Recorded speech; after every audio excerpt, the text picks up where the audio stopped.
Hi guys, happy Sunday with Satan. So, we're gonna pick up from where we left off yesterday, the Master of Spirits and the Magistellus. So, quite interesting stuff. I don't really know where I went, so I guess it's somewhere in this general vicinity.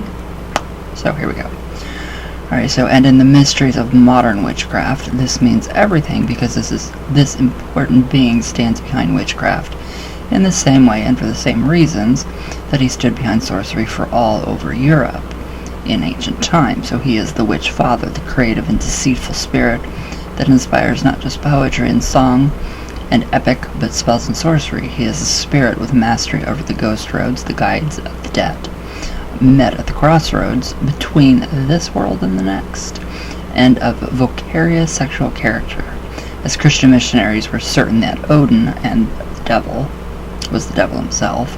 This being falls into the terror-ridden category too, leading his wild hunt on the storm and through the sky, gathering souls to himself. Odin prefigured the legends of the devil's hunt with his hellish hounds. So that's pretty interesting. They always have to demonize everything. Right, so, and whether or not you realize it, you have a daily relationship with this power, immediately and distantly. This isn't just mythology. This is a truth that is stranger than any fiction. This is reality. The reality that this has been under the myths that we've all been taught to disregard since the time we were disregarded our souls and discarded them too. So the ancient pact between you and this ancient being of winds is remembered in your breath. So this power, this spirit, transcends the cultures that once called him by various names. So he was around before those cultures and is still dwelling in our world, still doing what he always did, chiefly guiding the dead to the depths that they attain upon dying. But to those sorcerously inclined and those who have rediscovered their souls, he can communicate and interact to their benefit or their harm. So that's very interesting. Alright, now because nothing is certain, really, not in this world or the next, this is true for their character of spirits, even the very powerful ones, just as it is true for human beings. So gaze into the character of humans for long, even yourself, and you'll see the inconstant flow of emotions and opinions that you have. In the past, allowed to change without change you without warning. You'll remember the friends or family you might have fled down, and you'll probably weren't trying to be evil or flighty, but it is a part of our nature and the nature of everything. So things change, and with this wind, the reality is even more present. Thus, the game of power is played out, and the roll of fate's dice determines the character and abilities and what the hell is that word? Propensities of every being, seen or unseen, from moment to moment. So that's very interesting. The only hope of the wise is to be like the wind, able to stir and fly and flow and change at a moment's notice. So or to be like reality, and not try to make stone where there is water or make earth where there is really air. To say it another way, if you are in touch with the airy and subtle force of your soul, you should be able to become a turnskin, a shapeshifter, like the ancient gods were known to be. So that's very interesting. Very interesting. I love that. So shapeshifting has many meanings, but here it means to alter one's mind and soul to suit whatever fateful conditions happen to emerge to you at the moment, so that you can motivate or navigate them with ease, as opposed to allowing the change to tear down whatever illusionary solidity you were clinging to. That would be the tarot card, the Tower tarot card. So to make an even more straightforward example, you should become a mercurial like Mercury, the Roman divine equivalent of Hermes. So to be mercurial like Mercury is to be changeable and transformative. So that's pretty interesting, though. That is very interesting. So he says, now I will release a bit of information, won by me from the pages of occult history, but also from the unseen. So this bit of information will be greatly expanded upon in another writing I will prepare in the future regarding the secret working of the crossroads. But for now, let me lose a little secret about how the Master of Spirits, our Witch Father, communicates with individuals. Every covenant or of sorcerers or witches in the past was believed to worship the devil by our Christian cousins. How are we cousins to Christians? I don't get that. So, cult centers in the pagan world were well known to have their own individual gods or goddesses, sometimes a very local character. This is true polytheism, after all. So now, I know, after a long time, that witches across Europe that were truly in touch with the Master and who truly managed to evolve a conscious relationship with him, and there are countless ways to do this, did in fact have their own devil, their own unique master who dwelled with them and aided their sorceries and protected them. So was it the master, though? Probably not. The all. No.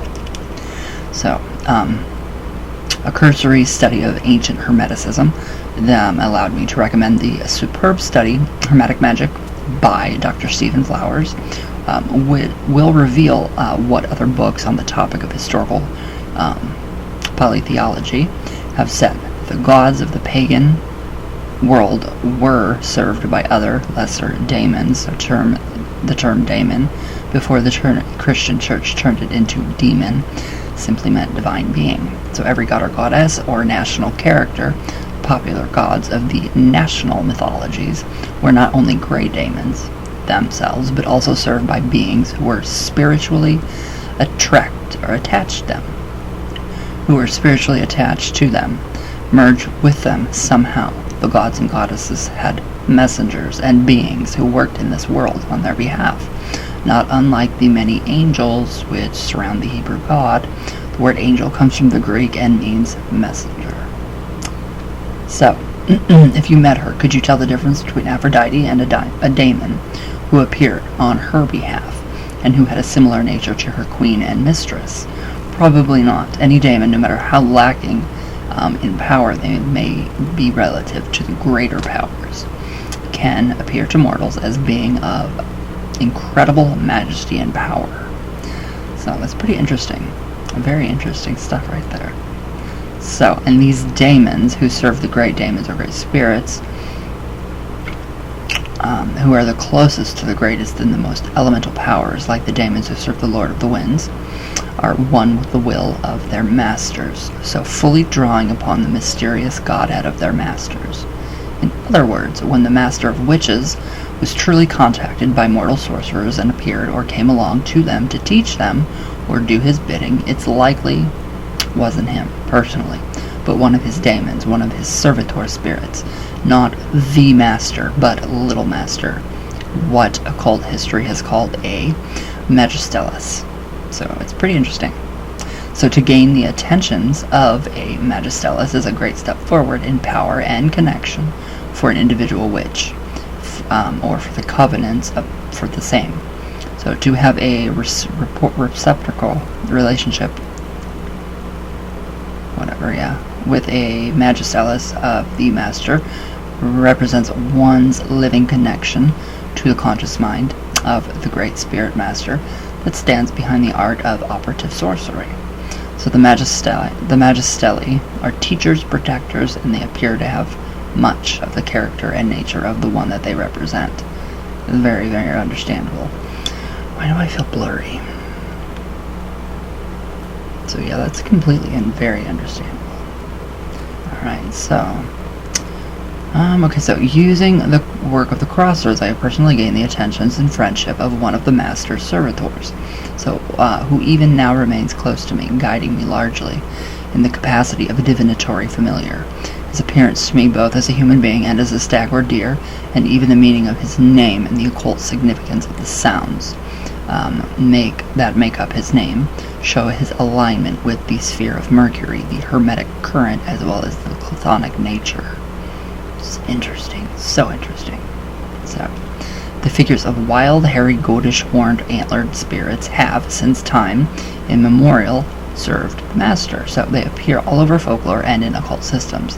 The satyrish spirits, most of them goat-like or shaggy, always a bit dirty, showing their connection to the Saturnian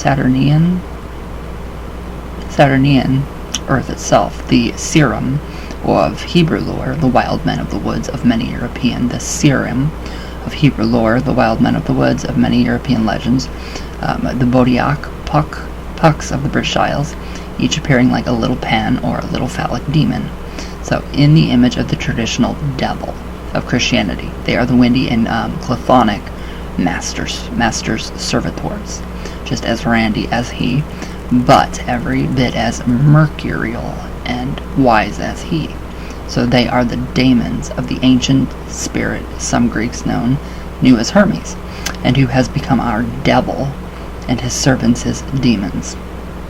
So, those who work with me in the flesh are under the sigil of this Magistellus of mine, the local devil, or of our little witch cult. So this represents to me a very majestic achievement of my time as a sorcerer. The work that I used to obtain communication with this being, and the name he gave me, and his sign, which he taught me, are closely guarded secrets of my art. I can say one more thing about this Magistellus of mine once, and long ago he was a human being like us, but through his experience and efforts became what he is now. I wonder what's going to happen to us when we pass. Are we going to become these things? Who knows? So, okay. Where'd I go? Okay, so a request to the master himself can be delivered by the little master, who is always near the human covenant. So, if the master consents, his representative is who does the dirty work, if you catch my drift. In the folklore, we see the devil riding his hunt, and his fairies, or elves, or spirits, and sometimes his hounds, all represent his servitor daemons. So to be a hound of the hunter is to be more than an astral canine. It is a symbolic way of referring to the servitor spirits of huntsmen generally.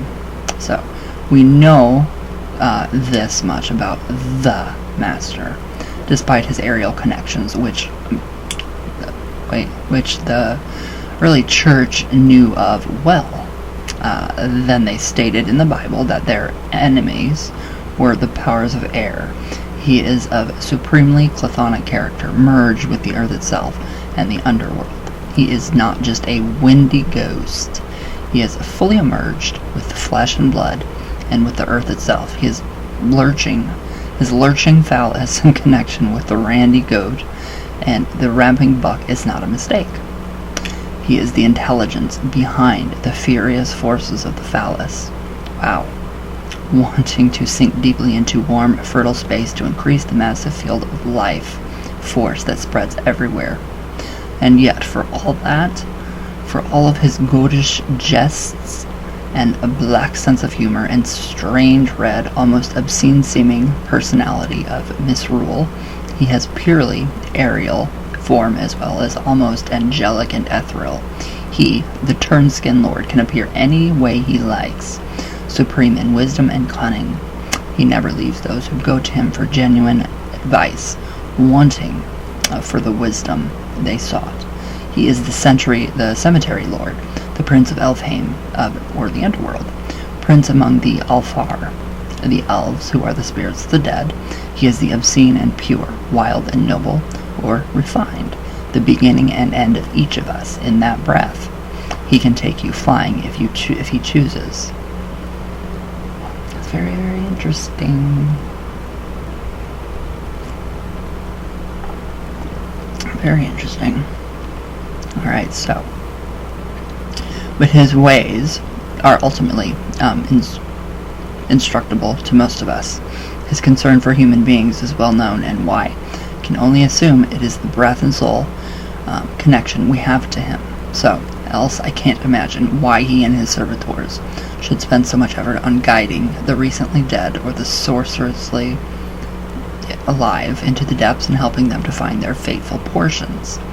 So whatever his reasoning, our reactions as humans should be a mixture of caution, awe, and thankfulness to his strange presence. So because despite all I've said so far, one thing remains for those who really gain the vistas of the soul. One, knowledge that is difficult for many to accept. The spiritual powers that exist, the presence that are living out there, and the great presence which I know is fate, which is the real origin of all of us. Spirit or man, these powers are not batting their eyelids in love with mankind. We don't face a world that prefers us or loves us more than any other part. This is hard for many to hear, especially thanks to the teachings of Christianity. So love certainly exists. Touch for the soul. Touch the soul for a moment, and you'll touch on a great love. So you know love between yourself and your beloved friends and family. But every being in this world has its own destiny, and that is true individually as well as collectively. So we humans are not the pet projects of all the spirits or gods unseen. They do not exist to pull our asses out of whatever fires we may find ourselves in, or put ourselves in. What help you might gain from them will not come typically from some sense of duty they feel towards you as a human, but from what friendship you engender in them from your soul level effort, or some interest you might awaken in them by your cunning deeds. That gives a lot of information. I hope people are really understanding this. So think here of Odysseus and his relationship with the goddess Athena herself. She admitted to him on one personal level, in one of her personal visits to him, that she saw in him a kindred spirit, a person of such great cunning that she knew she had to protect him. It was merit that won Odysseus such a blessed relationship with such a powerful non-human person, not some sense of universal love for humanity on her part. And there is something both awe-inspiring and awful about fate itself. And this ground we walk on. She is not just nurturing mother who gives us the vegetables or fruits to eat. She is also a devouring power, just like fate. Nature isn't just kindly.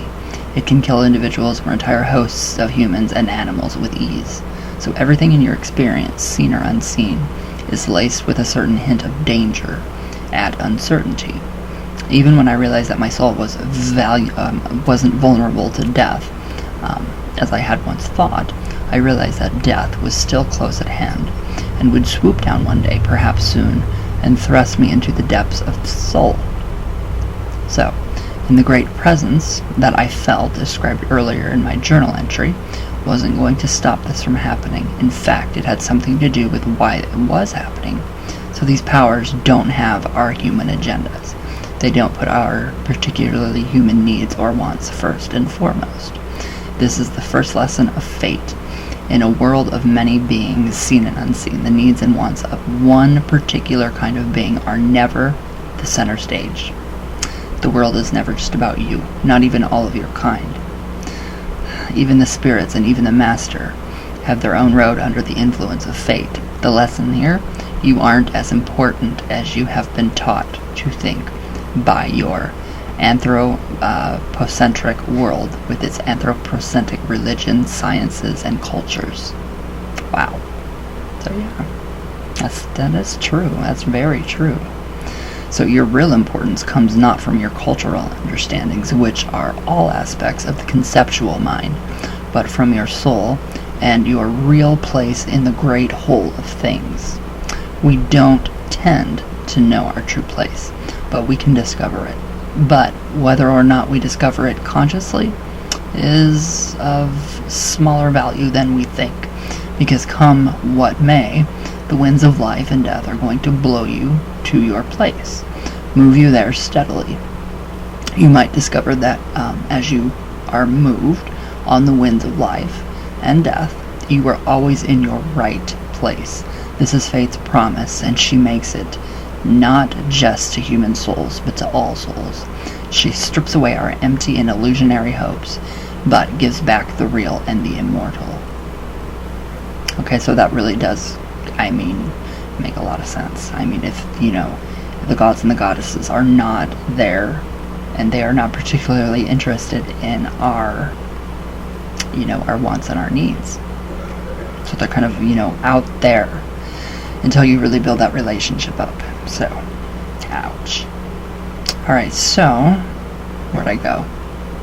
So, go along with what the world is doing. don't put yourself in its way, and don't let fond but false hopes give you the wrong idea about what these spiritual beings really are, or what you are. Using the forgetting trance, the amnesia ploy, start communing with the unseen in a more direct, sensory way if you're bold enough. So, be ready for the game of power that will wake up in you and around you, and take it day by day. Don't be fearful. If you're playing it, you're not ready. Oh, you've already found a soul in you, and win or lose, that's a good thing to find. Now you stand to gain relationships of power in the unseen world that can change you further, carry you beyond just a mortal who knows the soul, to a mortal who flies among the ancient spirits and powers, and gains favors and wisdom from them. Flying and communication with the unseen, as well as the sorceress use of senses to effect many transformations, is the discussion we'll have in the next section of this treatise. So, wow. That's interesting. That is interesting. I love that. What do you guys think? Do you guys think that the gods and the goddesses are completely just away from us, or do you have your relationship and have you found your soul? Using the senses, I have found with my magic has become a lot better. Instead of really visualizing, visualization is very, very, very important. So visualizing, but feeling, really feeling. So feelings, like if you're doing a peaceful home candle, you have to really feel that. You have to draw all of that into you, and then into that candle so it can pour out. It's incredible. And once you have that feeling, and you can hold on to that feeling, and remember what that feeling feels like, that's it, right there. Feel it. Feel it. It's great. So, wow. Alright, guys. Alright, so, yeah, that's very interesting. Robin Artisan, you're amazing. I've loved you for, I don't know, how many years? 2011, 12, 13, 14, 15, 16, 17, 18, 19, 20. What's that? 19 years? Almost? I don't know how many years I just counted, but a lot. So, alright guys. I hope you guys have a great day. I hope you guys really, really, really take this advice about the spirits, the gods and the goddesses, the polytheism into consideration. And yeah, just let me know what you guys think below. So, I love you all very much with all my heart.